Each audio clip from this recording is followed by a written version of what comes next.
Hello, bonsoir, and welcome to the Get French Football News Show. I'm Nathan Staples, and joining me this evening is Adam White.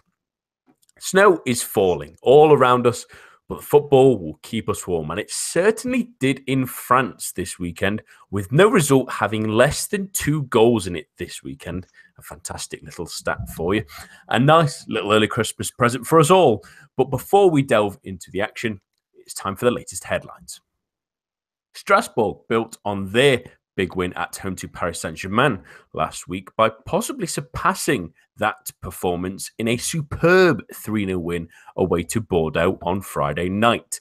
Jocelyn Gourvenec's men have now won just once in their last 9 games and are 2 points above the drop zone.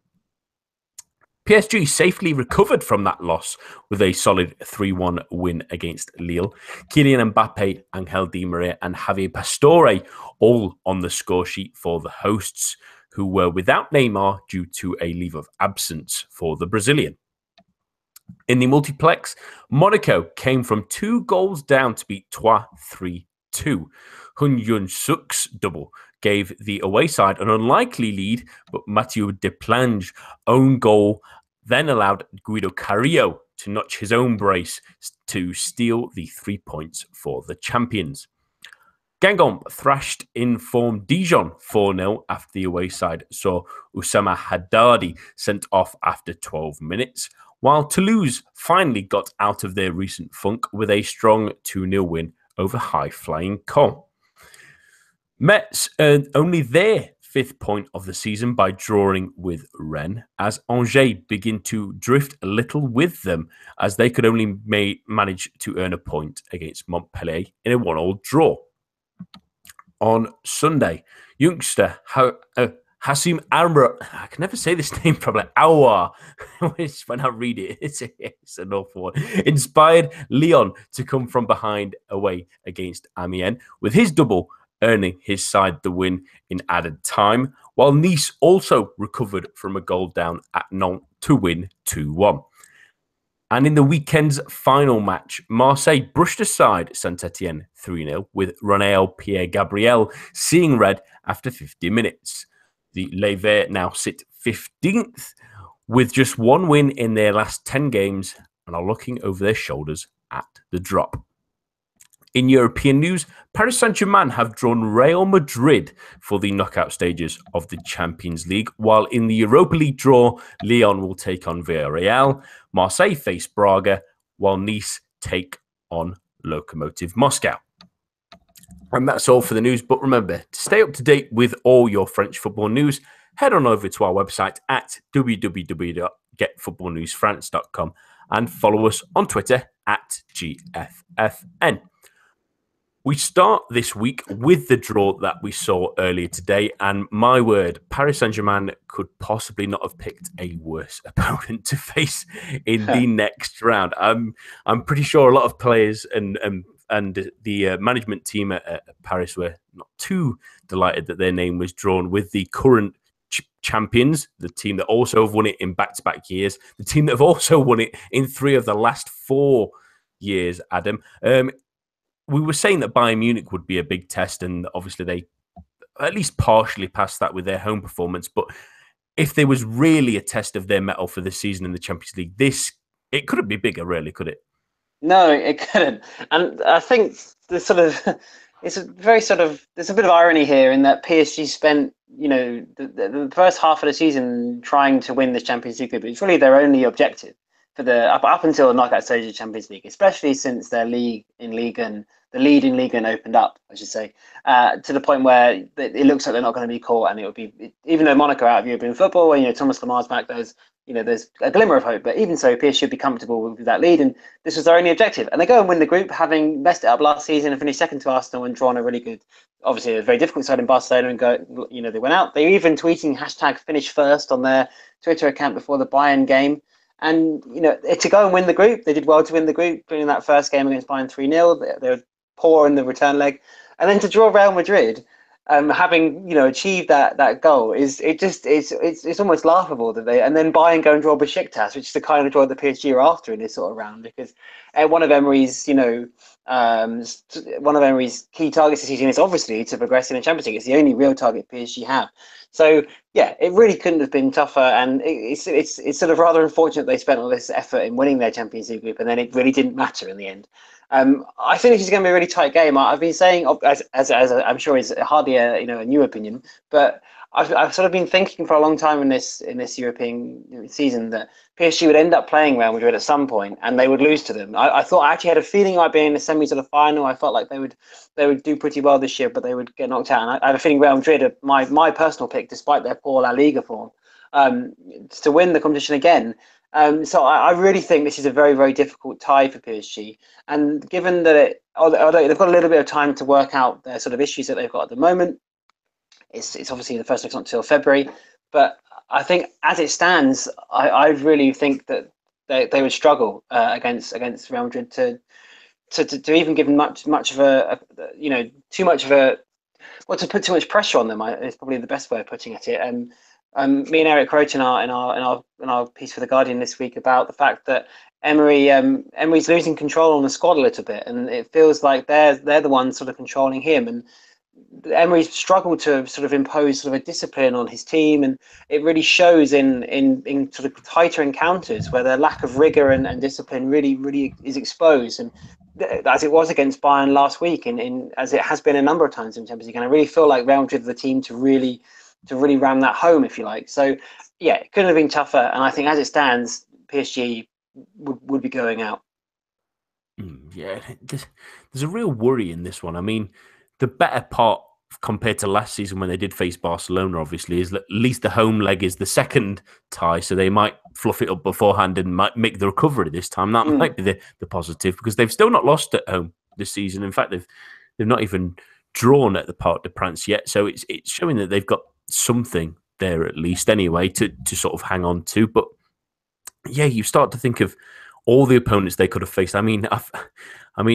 Looking at Bayern Munich as well, who finished second in their group, they ended up drawing Besiktas, which no slight on them. They've shown already in this campaign that they're a solid side, but you would much rather face them than the team that has the experience that they've won 3 in the last 4 of the tournament. You would think as well that the current sort of plight they're in, I know they're 4th in La Liga. I know that they've not quite really hit the heights with Ronaldo not scoring as much in the league, but he scored plenty in the Champions League, which will put the frighteners in you. You think Bale's still coming back from injuries. You're thinking that Isco's sort of getting back into form. They've still got Asensio. They've got Benzema. They've got a wonderful array of talent, really. But if they really wanted a test to see if they could win the Champions League, this is absolutely it. If they get through this test, you might even say they're favourites for the tournament, really. I know that the other sides like Manchester City have got a relatively favourable draw. You'd still maybe fancy Barcelona over Chelsea as well, over 2 legs. That's another side that will be involved in the latter stages. But I think whoever wins this tie will be absolutely within the running for winning it. But more importantly than this, we've touched on Emery already, Adam, and I want to get your thoughts on this, because the Champions League is the end game, really, for Paris Saint-Germain and for Emery. The reason he was brought in was for his experience in Europe, having done well in the Europa League with Sevilla in several different seasons. But if they lose this tie, even though it's against Real Madrid, because they're eliminated so early from the Champions League, possibly, obviously it will be around late February time by the time the ties are finished. Is that the end of Unai Emery at Paris Saint-Germain? I think it would be. Obviously, it's difficult to say that it would be an outright failure, losing to the arguably the favourites for the competition. But I have a feeling that there's a lot of caveats to this, but I have a feeling that because it's a second round game and they hadn't progressed, and he hasn't shown progression on last season, they haven't improved under him in very literal terms, then that might not be enough for QSI and Nasser Al-Khelaifi, who I'm beginning to think that his perhaps lack of understanding of football, not being, he was a professional tennis player, I seem to remember, but his lack of history in football is sort of really hurting PSG a little bit at the moment, because I feel like if he had that sort of long-standing relationship with the sport, he might as the person who makes the decisions at the top of PSG, Paris Saint-Germain, he may be a little bit more switched on to the fact that the players are running the show, and I really feel like he is either oblivious to that or perhaps isn't necessarily willing to admit it. And I think that Emery has almost been sort of put in a bit of a corner in that he can't override this player power, and it may come down to the fact that Nasser Al-Khelaifi sees it as Emery's problem. It may be down to Emery's lack of a strong managerial presence. But there's also something to be said that Emery might not be able to override what are now extremely powerful players in Neymar and Dani Alves and a few others. And that may not be something that he, as hard as he tries, he might not be able to overcome that. And that can't be entirely down to him. I think he's obviously the person that you put that blame at. And I think Nasser Al-Khelaifi wouldn't see those caveats and wouldn't see Emery as not necessarily entirely to blame, and he's fighting against a tide to some extent. And I think because they haven't progressed and they haven't improved on their previous performance, then I think that would be the end. I don't know that it would be right away.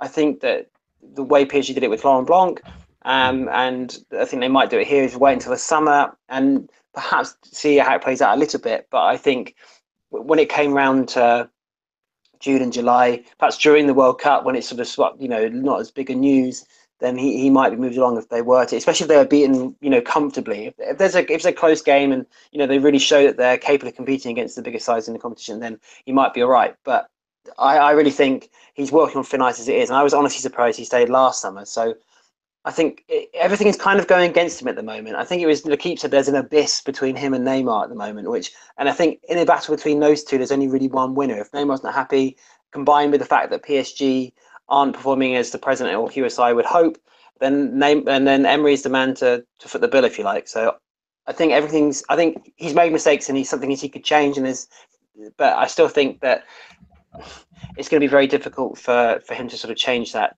course that they're on. So yeah, I think if they did go out, I think he'd be gone by the start of next season.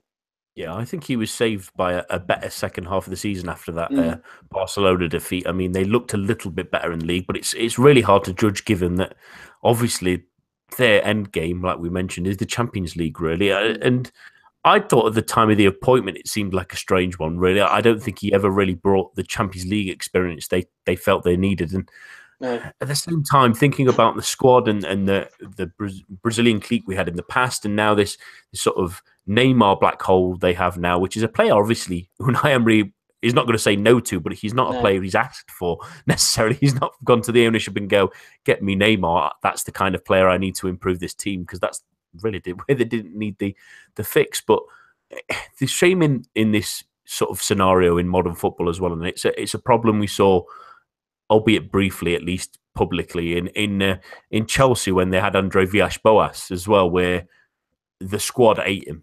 Essentially, they all clicked around him, and the fact that a manager hasn't got the power, or in some cases the cojones maybe, to sort of make those bold decisions and make a statement of power and have that control, is a little bit alarming, really, because then you start thinking of the managers that might take this job. Now, the only one that really comes to mind that has at least a little bit of that, or at least the right relationship, is Carlo Ancelotti.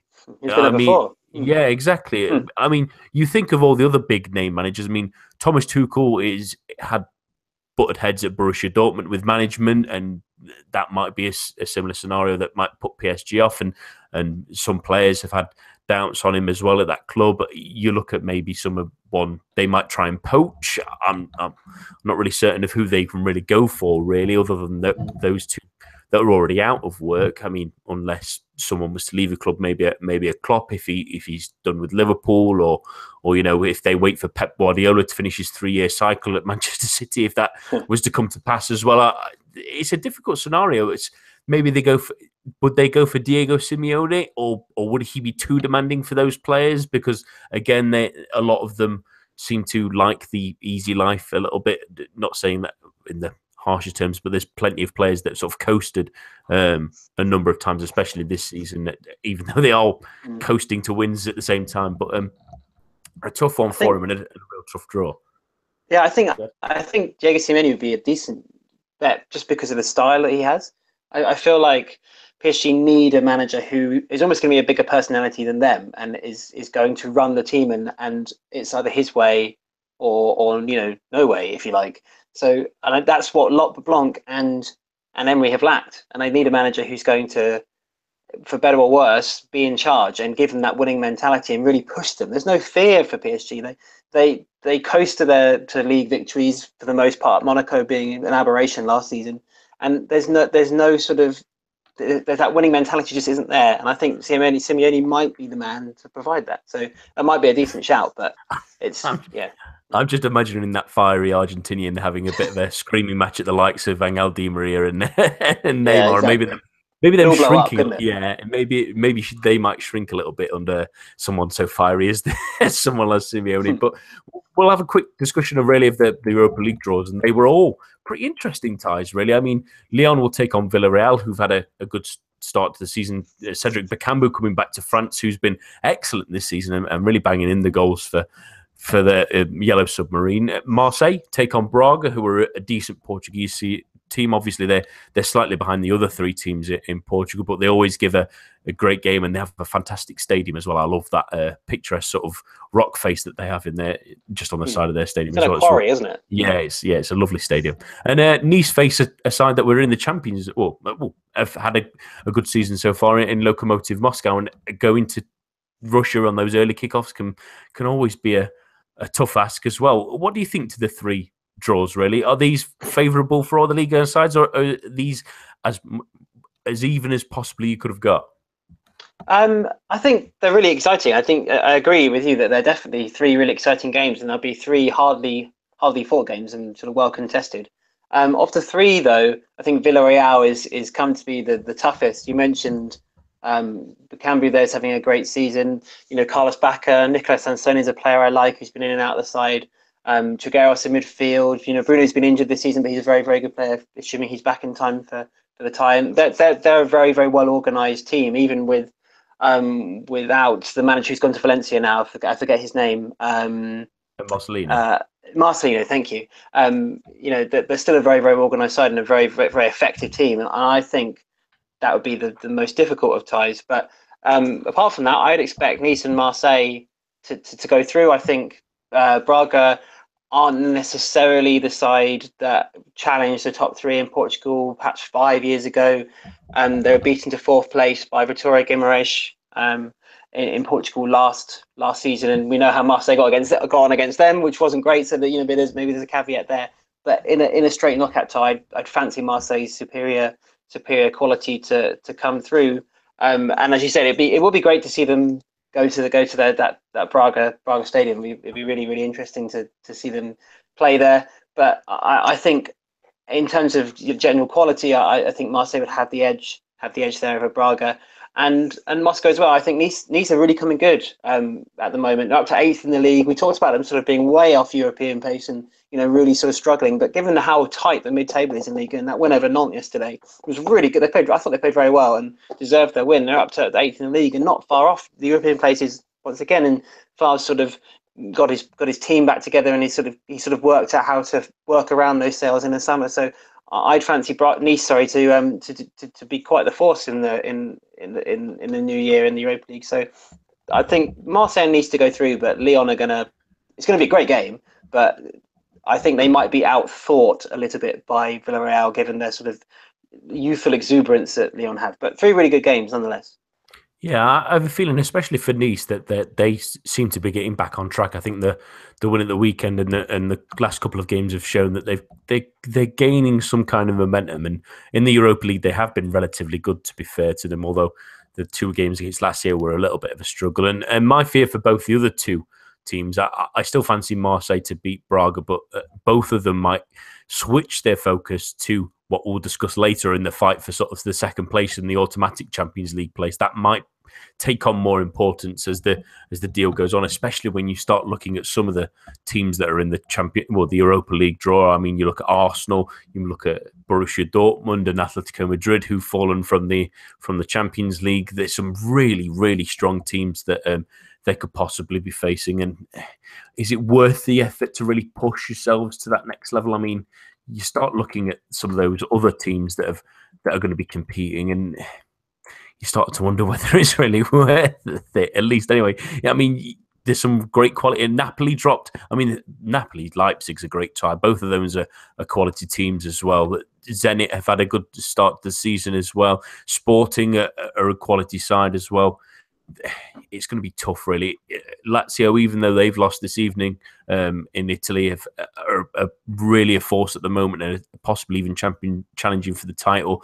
Milan have been relatively good in at least the Europa League. I know they've dropped in Serie A recently, but there's so many strong teams that you start to think, is the real end goal really for most teams is that you get an automatic Champions League place. The thinking is can you get there without too much hassle? And for a team like Manchester United last season, yes, that was a possibility. But for some of the French teams, is there maybe too much resistance if they get through, that they face a difficult team that takes it out their legs, that maybe hinders them for that not title challenge, but that second place challenge where they get an automatic place through the league anyway? That might start playing on the mind. At least I'm worried about that. But two teams that really should be worried back to Ligue action is Saint-Etienne and Bordeaux. Now, I mentioned in the news that both of them are on pretty poor runs. Saint-Etienne, 1 win in 10. That was against Metz, of all teams, who have won, one game this season. And Bordeaux, who have won 1 in 9, ironically, against Saint-Etienne. So we'll start with Ligue there. They have been awful. And at the weekend as well, that could have been 6, 7, 8 if the post wasn't there, if there wasn't a goal frame, if there wasn't Stefan Rufio. This could have been a real rout. Yeah, you're absolutely right. And on both counts, one, it definitely could have been, a real embarrassment for Saint-Etienne, and they have been terrible. I think that defeat to Lyon in the derby and the resulting resignation of Oscar Garcia has completely ended their season. I think even staying up would be a mild success for them, given how poorly they're playing and how much the wind has been knocked out of them. I mean, it was really humiliating. People that don't watch French football as much perhaps won't understand how significant the derby between Saint-Etienne and Lyon is. And to lose it 5-0 at home is possibly their worst day in their recent history. You're talking decades since something more terrible happened to them. And to lose Garcia when they weren't playing great, but they were up in the top 6 at the time, and they were holding their own at least. And then it's sort of been compounded by Julien Sebel, who's obviously a good coach, and he's done well with the youth team at Saint-Etienne, but he doesn't have the experience to drag a team that lacks class and lacks confidence out of this malaise. And it's his first proper, senior coaching job. I know Jean-Louis Gasset is there as well, but he's sort of there as almost a figurehead because he's the one with the coaching badges. And it seems like an appointment that could really backfire for Ligue. And I think this season is done, and it's just getting to next season, perhaps appoint a new manager then, and restart and don't get relegated. They look completely devoid of confidence. Without Roman Hamuna, they have no creativity, and their midfield is still the least inspiring in the league. And with Christophe Gautier, did an extremely good job in sort of eking the best out of his players, and he's very, very tactical astute, and he really knew how to mold that team into a winning outfit. And that took experience, and it took know-how, and it took being at this club as their manager for 9 years to get them to where they were. And to take over from what is arguably an even weaker squad and do the same thing without any of those things, it's going to be extremely difficult. And I think it shows how poor they were, that they were terrible in losing to Bordeaux, who are also terrible. It really does show how bad that it's got at Saint-Etienne. I mean, I like them as a club. They've got very very exciting fans. They really make good atmospheres in league and games. But it's really sad to see them down there. I honestly think that 15th might be decent for them this season, given the quality of their squad. And if Perrin stays out for longer than he's meant to be back in a new year, I think, so he's going to miss the rest of the last few games. Without him and Rufio, they'd be, on paper, this squad could be a relegation candidate. Yeah, and you start to worry about other things. I mean, you mentioned Perrin then, and he's an enormous miss, and you can tell it straight away as soon as they start playing. I mean, it also feels to me like Pogba was maybe rushed back as well. He doesn't seem fit to me. just they took him off at half time in this one. And again, this performance was a little bit laboured. He didn't quite have the speed he used to have as well next to Perrin. Whether it's because of his absence, he doesn't look as assured. I'm not so sure. And it was just dire. I mean, they thought that getting rid of Christophe Galtier and moving on and saying, right, onwards and upwards would be the method. But I don't necessarily thought I think a lot of people would say they probably didn't bring in the right men in Oscar Garcia, and the fact that he's left, regardless of what circumstances happened, they clearly didn't pick the right man. They've made their own bed for it with Sablé as well, giving him the sort of permanent role, thinking that wouldn't undermine him being sort of a caretaker, and the players not playing for him, because they're not playing for him anyway. It's from the seams of things. There's no real effort. The midfield is absent again. I mean, I feel sorry for our very own Eric Devine, who's in our discussions for the 100 has been very much his supporter, but he was abysmal in this game. He really was poor. He gave the ball away. He fell asleep for the first goal. I think he gave the ball away for the second goal. He was person non grata for most of this game, really. It was pretty bad. And then you start feeling bad for some of the players, like Pierre Gabriel gets sent off. He's having to try and chase back someone in the middle of the park. Their one pass splits the entire defence, and the young 19-year-old right back, left back even, because he's playing out of position because they're determined to play Saidi Yanko at right back. He's having to chase back, and he sort of holds him back and then slips and then goes, I have to pull him down or they're going to score again. And he hopes to get away with it. He doesn't. And the pressure continues, really. I mean, it could have been 5-6 before he sent off, really, in all honesty. I don't think that really affected the game in the slightest. I thought the substitutions were average.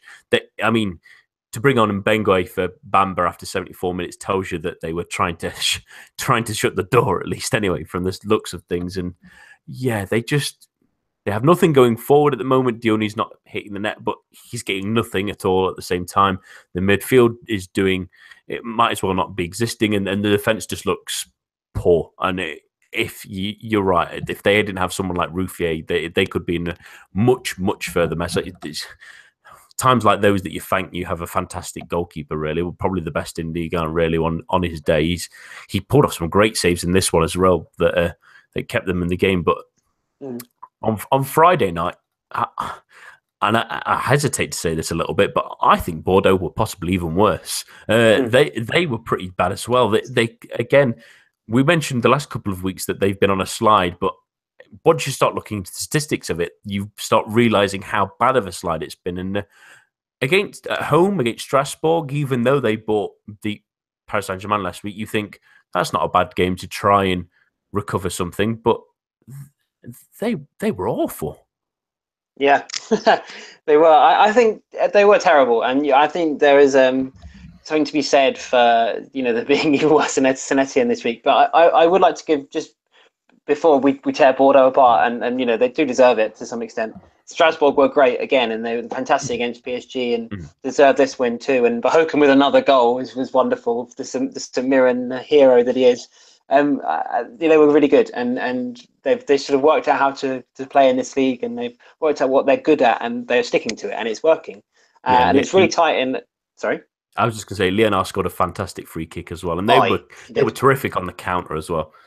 Yeah, Leonard's been brilliant in the he was brilliant against PSG as well, wasn't he? He was absolutely fantastic.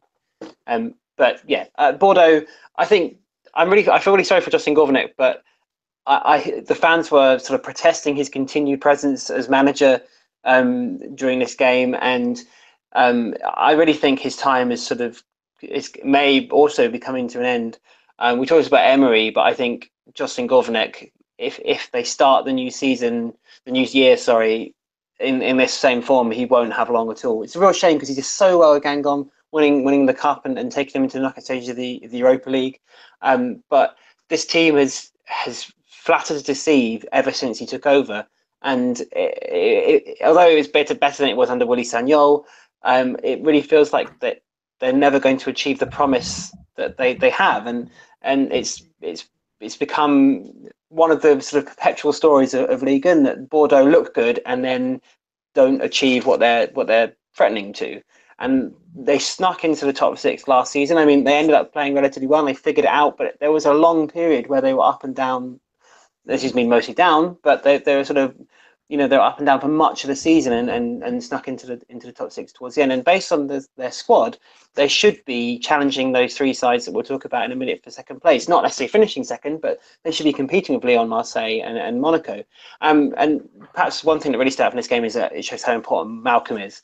They lost at Dijon before, and they, that was a very tight game, and they were perhaps unlucky to lose. But without Malcolm, they have, they look like a completely different team.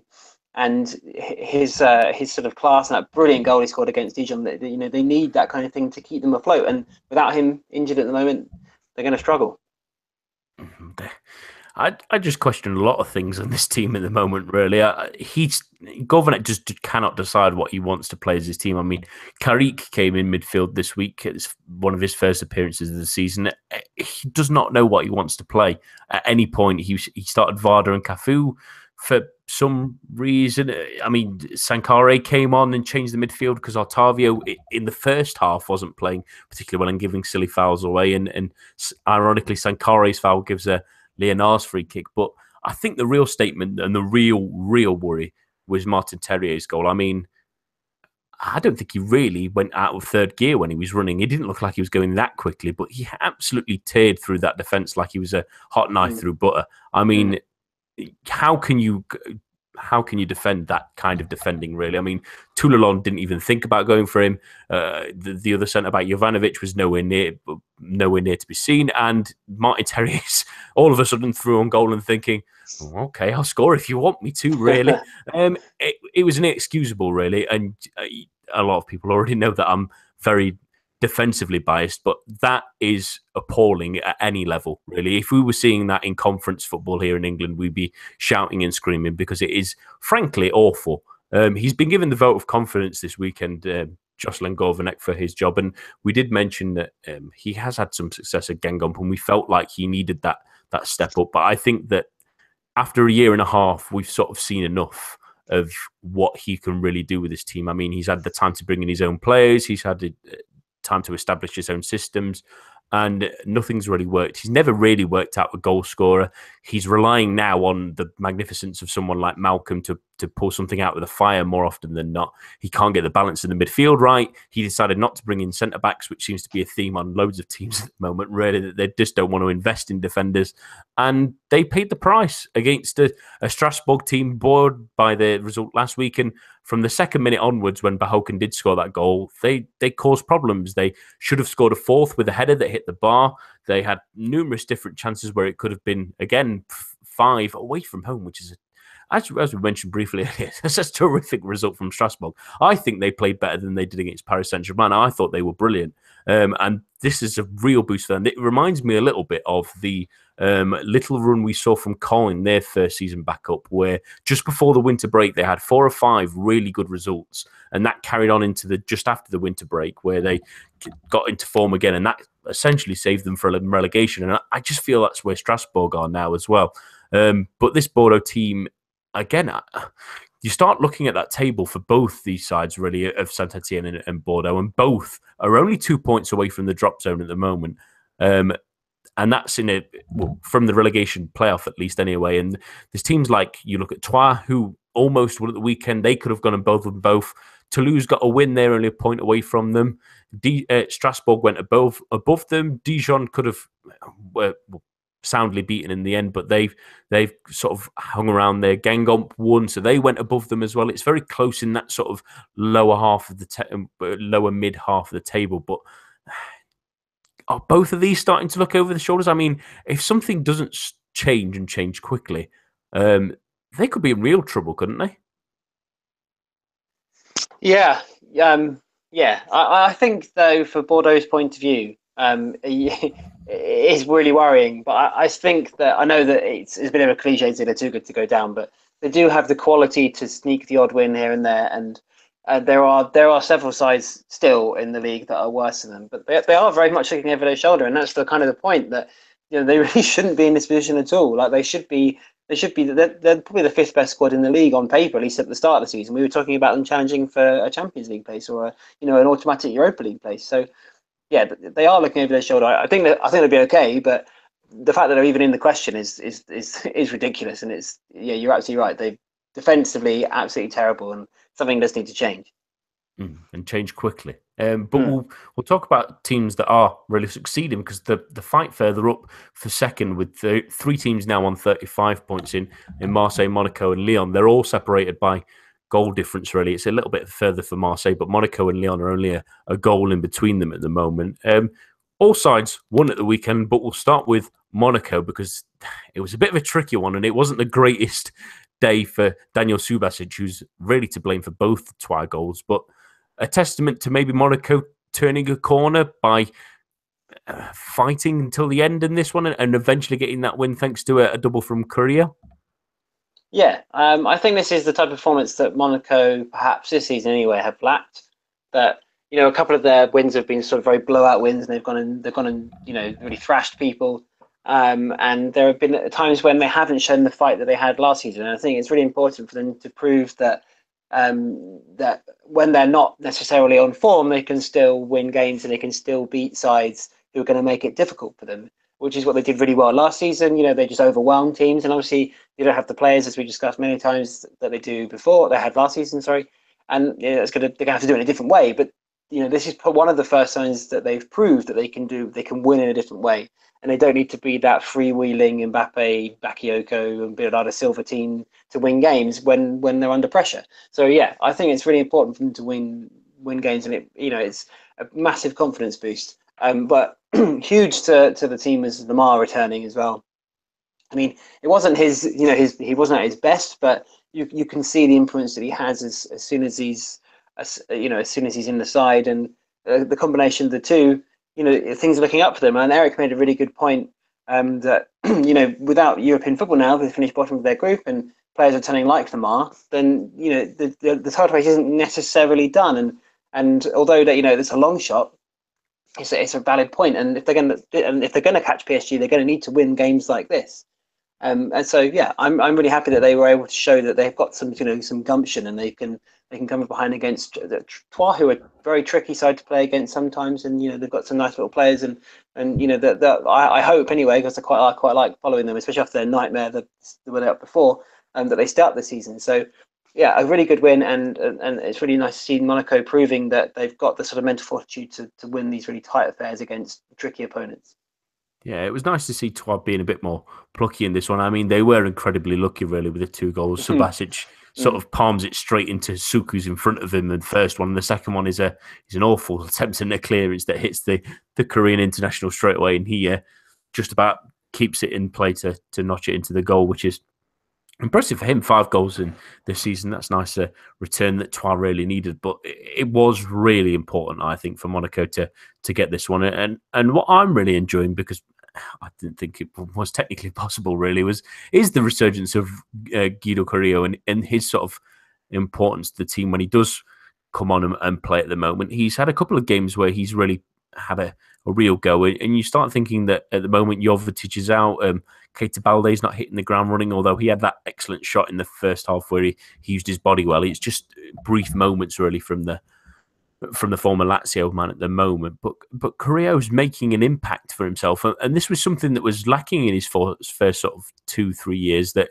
he would get the odd game and he would get the odd goal, but he would never really make a real impact on the team. And now, with his ability in the air, with the amount of crosses that Monaco can swing in from all kinds of angles, really, he's really benefiting, and he took both his goals well. I thought the first one was a really nice header.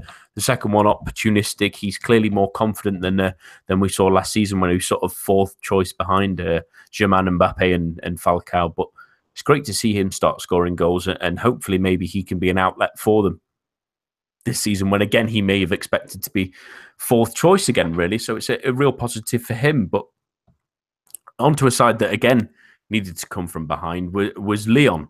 It was a bit of a struggle really against Amiens. The hosts went ahead early on.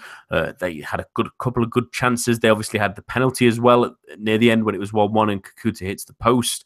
But Hassim Aouar just about saves them with a lovely finish at the very end of the game. They kind of got out of jail on this one, didn't they?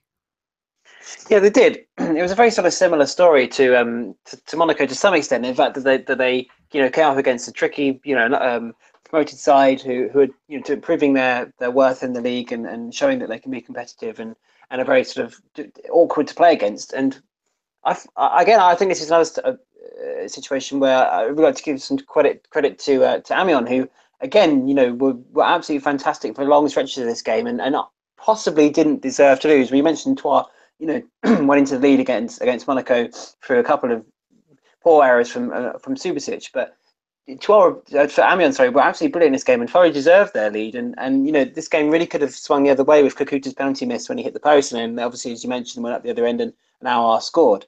But again, I think it's a similar point to make for Lyon, that if they're going to keep pace with those top sides and really challenge on more than one front this season in Europa League and in Ligue, and perhaps the cups too, they could be a really good bet for a cup competition, given their sort of style of play, and that they can on the day they can really beat anyone. They prove they can win games that are this sort of match as Monaco did, in a very sort of tight affairs, and they can sneak those very narrow wins. And I thought Aouar was absolutely fantastic. Obviously, he scored both goals, but apart from that, his weight of pass is unbelievable. The type of passes he pulls off, and right into exactly where he's aiming for a striker to run onto. He very, very rarely misplaces a pass, and his vision is absolutely fantastic. And although he scored twice, that wasn't necessarily the thing that stood out about his performance. He's beginning to make Lyon tick, and it's really exciting to see. I think he's kind of the player this season that's breaking into the league as Dembele did and Mbappe did. And I think, although Lyon are perhaps a little bit more capable of the type of player he is, holding on to him, he might not be at Lyon too much longer. How well he's playing. But yeah, I thoroughly enjoyed this game as well. I know advert for the league is another cliche, but it was the case here. I really enjoyed watching this game, and I felt like both sides, a big side and a side who perhaps a little bit under the radar, both performed really well and showed what exciting football they can both play. So a great game. Unfortunate for Amiens to lose, but Lyon, led by Aouar, are still a force to be reckoned with, and Aouar is quite the player. Yeah, absolutely. I think he's a terrific young player. I mean, at times it was a bit tough for Lyon. They really couldn't figure a way around Amiens. I think they defended brilliantly for a long periods of this game, and a couple of really slick kind of moves caught them out in the end, unfortunately. I think they have just about enough about them to stay out of the relegation zone if they keep on playing like that. And they have, in the last sort of recent weeks, they are on a terrific unbeaten run that's... There's no shame really in losing that to a team like Lyon. But Lyon overall, though, it feels like they're still missing something, whether that's because Bertrand Traore's been out recently, that sort of Fab Four we were thinking about earlier, being a little bit more disjointed now that they're sort of popping in and out of games because of those injuries. Like we saw Depay obviously come off, and this one, Maxwell Cornet hasn't really quite stepped up to the mark. It feels like that they look like a much better team all of a sudden without the extra pace of Traore with Ndombele in there with Aouar. It freed up the youngster a little bit more. He had a little bit more space, playing a little bit wider. Obviously linked up with Ndombele for his opener as well. It just felt that maybe Genesio needs to be more aware of which games will work better if they play a 4-3-3 instead of that 4-2-3-1 that's really succeeded, because without Bertrand Traore in his pace, I don't think Cornet is a good enough replacement at the moment. He scored once really during this run he's had at the moment, but he's not had enough. I think if you had Fekir maybe playing a little bit wider, I know he doesn't really love playing wider, but he's obviously capable of playing sort of as a right inside forward, because there would still be Tete going outside of him, and he'd get support from Aouar and Ndombele as well. He could even play centrally and play Diaz further wide if you preferred, or something of that nature. It is difficult to mix it, but it just feels like this Lyon team need to have a plan B for these kind of games, because for long periods they really did look like they were going to get beaten, and even when the penalty comes, you think, oh, this might be the chance for Amiens, and I don't even think Kakuta is to blame for that. When he almost hits the inside of the post, he's really unlucky, really, on that one, and a chance missed for them to get a real result in Ligue. But we go back really to the game we briefly touched on earlier with Saint-Etienne, because they were awful, but at the same time, Marseille were pretty good, I would say. I mean, it feels a bit awkward again because they won 3-0, and that's a fantastic result. It was great to see Germain score a couple of goals. That will do him the world of good, it seems. But they were a little bit wasteful, really. I mean, they could have made a real statement in this game, and 3-0 feels a little bit of an anticlimax in the end. Yeah, I definitely can see where you're coming from, but I think the most important thing for Marseille is they look like a team. They look like a team yesterday. Yeah, they were wasteful and they could have really embarrassed Saint-Etienne, but there have been sort of signs of sort of cohesion in, at least not in Europa League, but in Ligue for sure. They're 5-0 win over Caen, who are obviously doing very well and well up in the top half, and this win as well. They're showing that they can play the type of football that we expect from them. It's not necessarily there all the time, and they're still a long way to go, but they're starting to look like a team rather than a collection of very good individuals, which kind of got them through before, and it's kind of got them through in Europa League as well, where they've been really sort of lackluster. But so that's I think from Rudy Garcia's point of view, it's really important to see that his team is becoming his team, and it's not just that sort of budget PSG we talked about before on the pod. So that's great for them, and it's great for Ligue. And I think if Marseille are strong, then Ligue is strong, which is fantastic. And they're heading in an upward trajectory all of a sudden. I think they're unbeaten in is it 10 games now in the league? They've gone longer. Is it 12? Yeah, they were last beaten on week 5 by Rennes at home. So it's a long. Yeah, I didn't realize it was even that long since they'd been defeated in Liga. So at least they're sort of showing that consistency. And I kind of think to give Garcia the benefit of the doubt, that was kind of been his plan to sort of start with a solid base and sort of build from there. And it's starting to come to fruition a little bit. So that's great. It'd be great if Marseille can really challenge. It's great to see. And Thuban's been absolutely fantastic this season. And perhaps a little bit selfish at times, but still brilliant to watch. Newcastle fans wouldn't recognise him at all.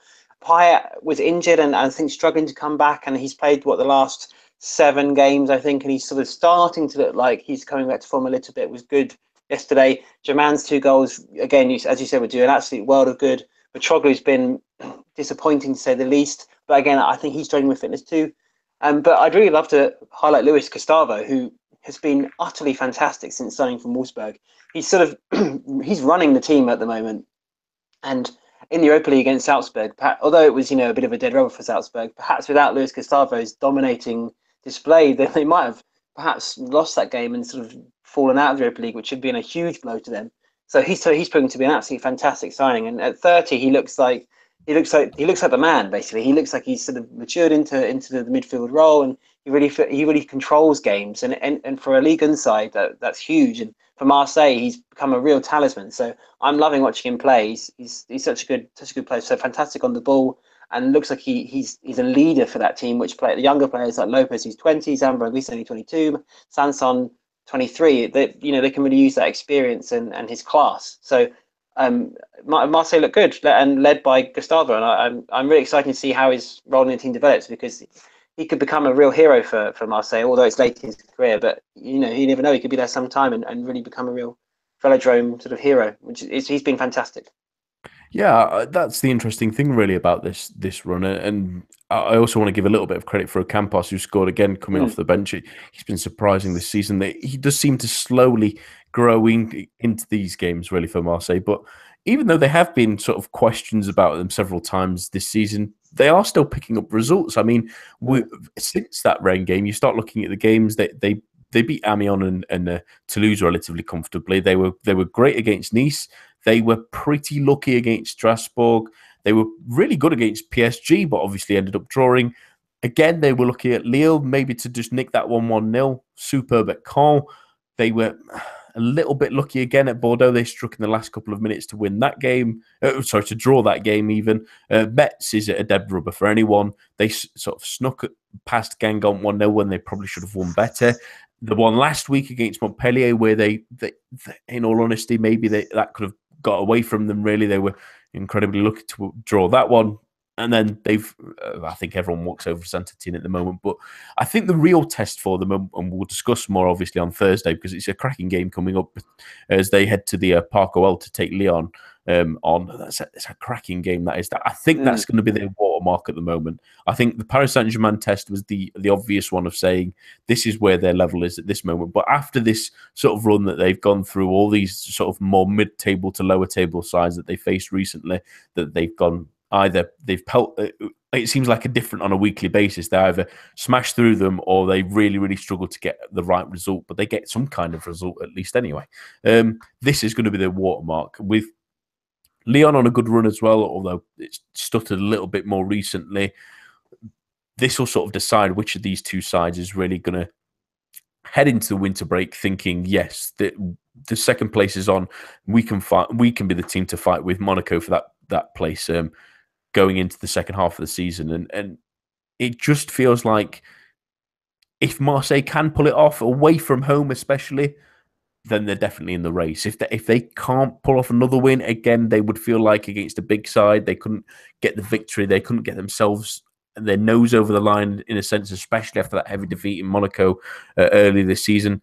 Maybe the second half of the season needs to continue in the same path of beating these smaller sides. And then when it does come to that big game, get a result and they might be in the shout. But it just feels like, and I'm sure Marseille fans will hate me saying it at the moment, it just feels like they're just a notch below the other two just.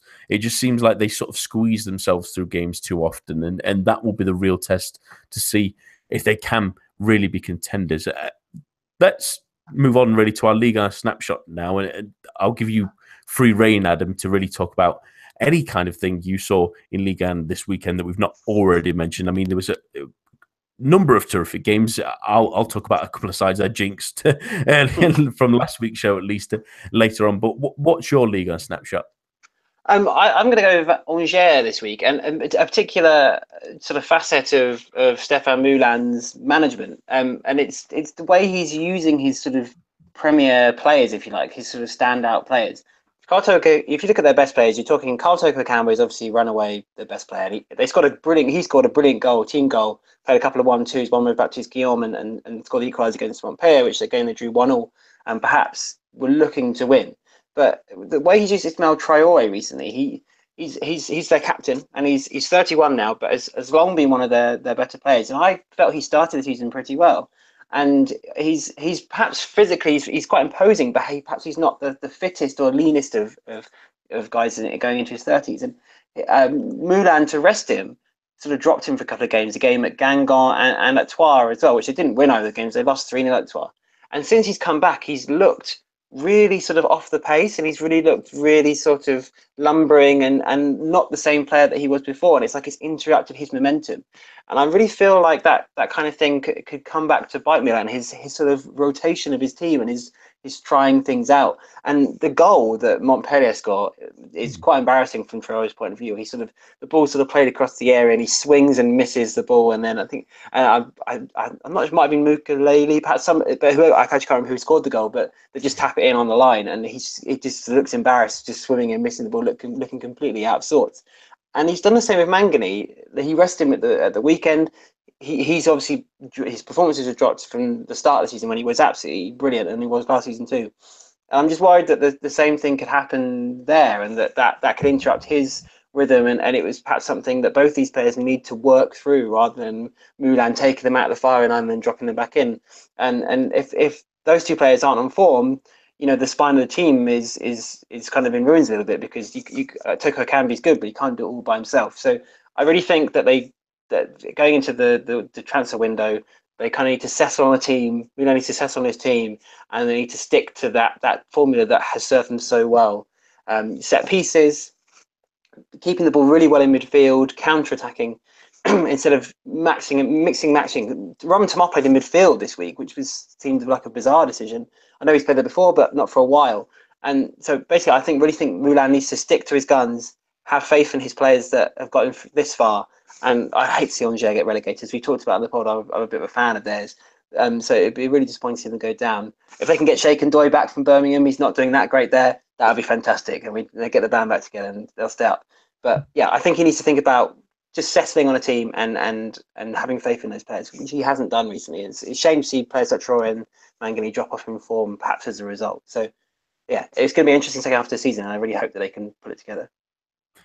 Yeah, I'm just imagining him sort of flying back to Angers to save them.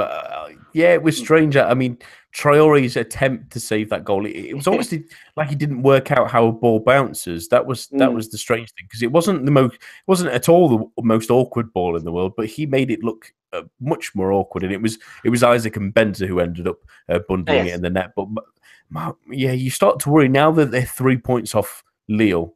They are 15. Lille are in 18th with 18. You start thinking they need to maybe get a result just before that winter break. If they have a bit of a gap compared to everyone else who's sort of clustered in together, if they aren't within that sort of crazy lower from about really Caen, well, even Montpellier down. I know that's 7th, but they're only on 23 points. The Lille are on 18. If they can't sort of be in that cluster with everyone else come the winter break, you start thinking that if they can't turn things around early, are they going to drift? Are they sort of going to be in a separate group on their own between those group and Metz, who are obviously pretty much cut adrift already? It's a real worry, and 2 wins all season is an awful stat. I know that's 9 draws as well, is a league leading stat really, but they should win more games by now. And him Moulin trying to sort of diamond formation didn't really work at all. But I'll talk very quickly about a couple of things really. I apologise for any Dijon fans and Caen fans that are listening at all, because last week I said Dijon fantastic in form. It's great to see them playing attacking football. They've been terrific. They lose 4-0 against Guingamp. And then I mentioned that Caen maybe we need a couple more players and they'd be a really exciting side. I think they're playing really good football and will cause a lot of teams a lot of problems, and they help Toulouse get out of a funk by winning 2-0. So I will attempt not to jinx too many sides. I'll apologise early for Strasbourg fans that we've mentioned them being terrific. Maybe they won't pull up any trees next weekend. But there were some great little moments. I mean, the only game we haven't really mentioned, Adam, is the other one on Sunday night, which was Nantes-Nice. A bit of a tough one, really, in all honesty, for Nantes. They maybe feel like they should have done better in this game, but Nice slowly but surely are getting better. And I just wanted to highlight someone like Mario Balotelli, who hasn't quite fallen off the map on the global scale, but he's probably Nice's best player this season. Yeah, his goal yesterday was brilliant, wasn't it? It was classic Balotelli, and apart from the fact that he was away from home, and that the way he hit the ball so early as it sort of came back to him, it was no one had any time to react, including Tatarusanu, and it just flew into the corner. It was such a great goal, and I felt like Nice, like I said earlier, they sort of came back to not their best, but Lucien Favre's worked out how to make this team into a more effective unit, and he's getting the best out of Balotelli. So he must be doing something right, something that managers have tried to do and failed to do for some years now. And I think he's probably, apart from Jean-Michel Sarajevo, he's probably the most important player as well. The way he leads the line alongside player, as long as he's got player, his sort of lieutenant alongside him that does most of his running for him, then he can be a really effective player in this league. And the goal yesterday is an example of the type of thing he's capable of, and it was fantastic stuff from them really. If only he ever looked pleased scoring goals in Ligue. He never seems to be pleased at all when he scored a goal in this division. But we'll finish. The famous quote that he said, it's probably relatively known, where he said that people asked him why you don't celebrate when you score goals, and he said, "Well, it's my job. You don't see a postman celebrating when they deliver letters, do you?" Yeah, it's just fantastic. Well, a bit of a smile wouldn't hurt him half the time. I don't think. Exactly. That's so I think, at least. I'll briefly push past the fact that we've not really mentioned the Mets Rennes game for the sake of Jez and Rich. I'm sure neither of them will really want to talk. One of them wanting since Mets went in front to win that one, and one pretty happy that at least his side didn't get beat by the only team that are still in single digits this season. But I do want to finish really with one snapshot that was sent in to us really from the Australian Noel fan, who is a regular contributor. So thanks for this one, because it did give me a smile this morning. And that is a little incident with Bruno Genesio in the game between them and Amiens, and the referee eventually sent him from the sidelines. The Lyon manager then, on French TV, it was caught on subtitles, told the referee he had small genitalia and should go back to Ligue 2. Not the best way to put it. It might cause him, at least in England, that would be a touchline ban, I would think, and rightfully so. But we'll wait and see on that one, at least. Anyway, that's all that we have time for. My thanks to Adam and all of you listening at home. Join us for the preview show that will be back on Thursday, and the main show will be back here at the same time, same place next week. A bientôt and goodbye.